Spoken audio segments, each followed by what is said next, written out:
Você sabe quais são as diferenças entre o Barroco e o Rococó? Muitas pessoas têm dificuldade de diferenciar esses dois estilos. Se isso também acontece com você, assista a esse vídeo.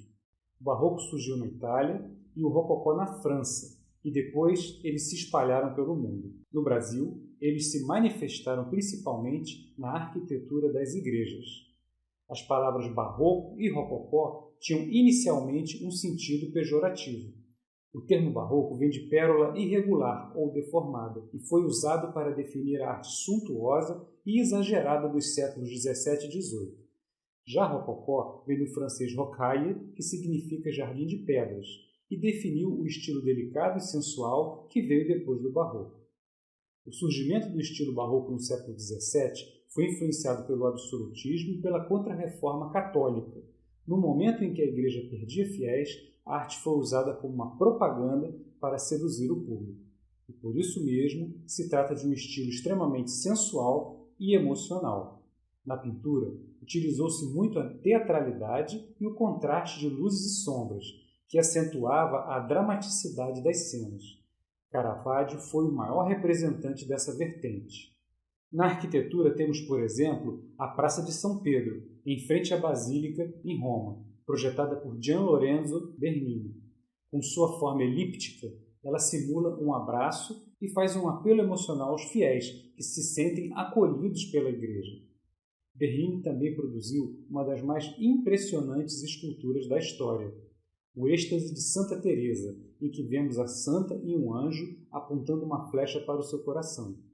Já o Rococó foi uma arte que surgiu em Paris no início do século XVIII, em oposição ao Barroco. Ela era palaciana e profana, reflexo de um período histórico de relativa paz em que prevaleceram valores como a busca pelas paixões e pelo prazer. Sendo assim, a pintura Rococó também era bastante sensual, mas com elegância e leveza. Trazia cenas idílicas e até açucaradas, com predominância de tons claros, tecidos esvoaçantes e cenários superdecorados. A decoração rococó também buscava a leveza através de linhas curvas e ornamentações cheias de desenhos rebuscados. Esses estilos chegaram ao Brasil no século XVIII e foram adaptados à nossa cultura, necessidades e possibilidades.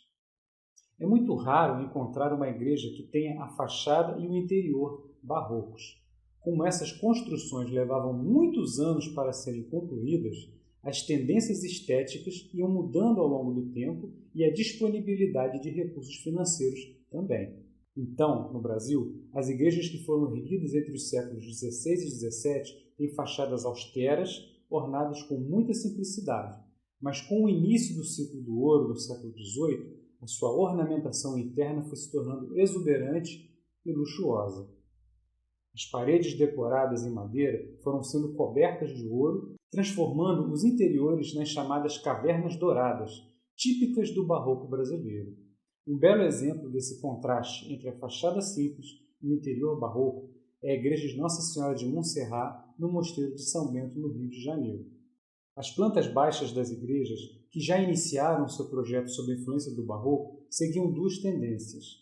Podiam ser poligonais, como a Igreja do Outeiro da Glória, também no Rio, ou curvilíneas, como a Nossa Senhora do Rosário em Ouro Preto. Assim como a gente viu em relação à pintura europeia, por aqui, o rococó também veio trazer mais leveza em oposição à suntuosidade barroca. As plantas das igrejas misturam curvas e retas, e as fachadas têm elementos decorativos, como na Igreja de São Francisco de Assis, em Ouro Preto, com seus relevos escultóricos.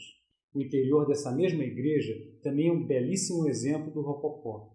Nele percebemos uma maior leveza e delicadeza, justamente por ser menos excessivo do que o barroco, e por preservar espaços vazios que funcionam como pausas para o olhar.